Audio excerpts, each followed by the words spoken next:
ഒരു തത്തയെക്കുറിച്ച് ചിന്തിക്കൂ.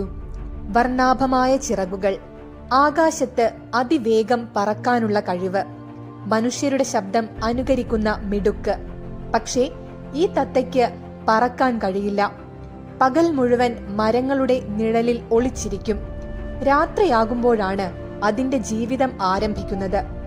ഭൂമിയിലെ ഏറ്റവും അപൂർവമായ പക്ഷികളിലൊന്നായി ഇന്ന് അത് മാറിക്കഴിഞ്ഞു. ഈ അത്ഭുത പക്ഷിയുടെ പേരാണ് കക്കാപ്പോ. ന്യൂസിലൻഡിന്റെ വനങ്ങളിൽ മാത്രം ജീവിക്കുന്ന ഈ പക്ഷി ലക്ഷക്കണക്കിന് വർഷങ്ങളായി പരിണാമത്തിന്റെ അത്ഭുത സാക്ഷിയാണ്. ഈ വീഡിയോയിലൂടെ കക്കാപ്പോയുടെ കൂടുതൽ കാര്യങ്ങൾ നമുക്ക് മനസ്സിലാക്കാം. കക്കാപ്പോ ലോകത്തിലെ ഏറ്റവും ഭാരമുള്ള തത്തയാണ്. ഒരു പ്രായപൂർത്തിയായ കക്കാപ്പോയ്ക്ക് ഏകദേശം 2 മുതൽ 4 കിലോഗ്രാം വരെ ഭാരമുണ്ടാകാം.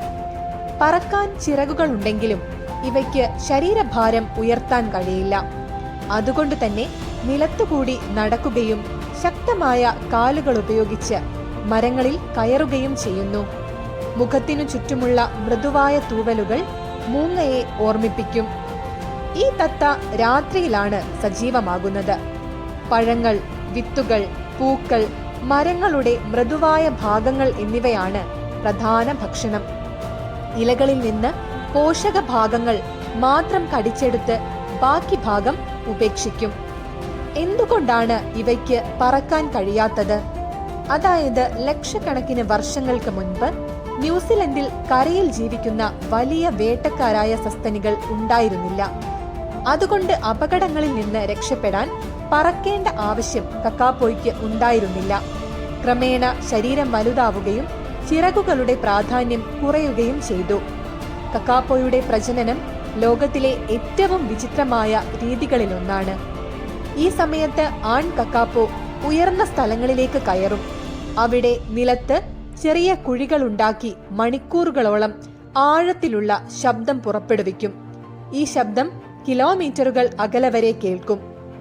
ഈ ശബ്ദം പെൺപക്ഷികളെ ആകർഷിക്കും. ഇത്തരം പ്രജനന രീതിയെ ലെഗ് ബ്രീഡിംഗ് എന്ന് വിളിക്കുന്നു. ഒരു കാലത്ത് ധാരാളമുണ്ടായിരുന്ന ഇവ മനുഷ്യരുടെയും മറ്റ് ജന്തുജാലങ്ങളുടെയും വേട്ടക്കിരയായി നാശത്തിന്റെ വക്കിലെത്തി. അപ്പോഴാണ് ന്യൂസിലൻഡിലെ സംരക്ഷണ വിദഗ്ധർ വലിയൊരു ദൗത്യം ആരംഭിച്ചത്. ശേഷിച്ചിരുന്ന എല്ലാ കക്കാപ്പോക്കളെയും വേട്ടക്കാരില്ലാത്ത ചെറിയ ദ്വീപുകളിലേക്ക് മാറ്റി. ഓരോ പക്ഷിക്കും പേരും തിരിച്ചറിയാൻ നമ്പറും നൽകി.